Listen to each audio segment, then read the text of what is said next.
सदन चलाने के हमारे पूरा इरादा थे और सदन चल भी रहे थे, लेकिन जब हमारा टेनी साहब का नाम आ गए तो हमें लगा कि सरकार से पूछताछ करना चाहिए, सरकार को इस पर जवाब देना चाहिए, सरकार को कुछ बयान पेश करना चाहिए,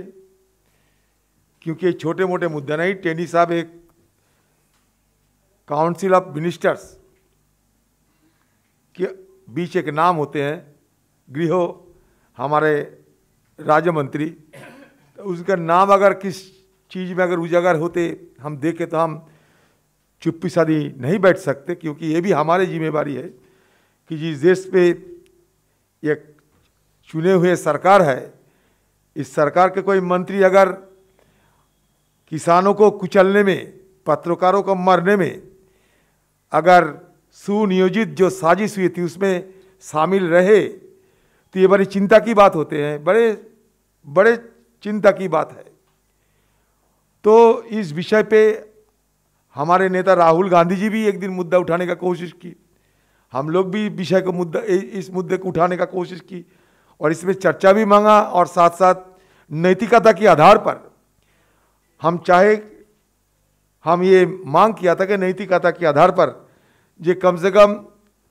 जब तक ये तफ्तीश खत्म नहीं होती तब तक के लिए मंत्री को बर्खास्त किया जाना चाहिए।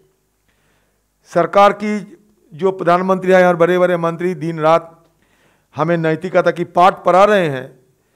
तो इसी नैतिकता के आधार पे ही टेनी साहब को बर्खास्त करना जरूरी था, ये मुझे लगा। खासकर हमारी इसमें चर्चा की मांग भी हम किए थे,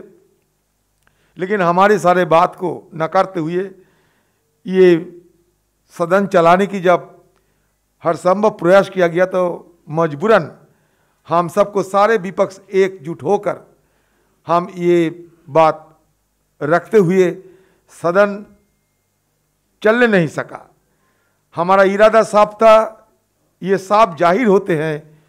कि लगातार 2 हफ्ते सदन चली, 16 तारीख तक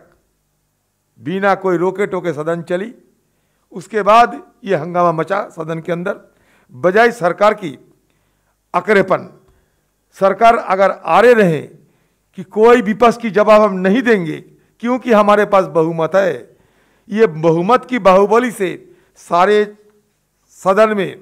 सरकार की तरफ से ये तनाव पैदा होते हैं। ये सदन को ठप करने की सबसे बड़ा जिम्मेवारी सरकार के होते हैं, इसलिए कि वो कुछ परवाह नहीं करते। लापरवाही सरकार की, विपक्ष की बात को सुनने की उनकी धैर्य नहीं है, सारे चीज को अनदेखी करते हुए सिर्फ बुलडोजिंग के सहारे, चलो हमारे पास बुलडोज है, बहुमत की बुलडोज, बहुमत है मतलब बुलडोज है, बुलडोज है, चलो राम मंदिर की आजू बाजू में जैसे गरीबों की जमीन उखाड़ किया जा रहे हैं, वैसे ही यहाँ भी हमारी बात सुनने का, हमारी बात पे जवाब देने की कोई इनको इरादा नहीं था और कोशिश भी नहीं की, इसलिए ये सदन ठप हुई। ये सब देखे हैं आप लोग। देखिए हम क्या कहते हैं ये बड़ी बात नहीं, क्योंकि सारे चीज आपको सामने है, सदन के अंदर क्या होते हैं ना होते हैं सब कुछ आपको पता है।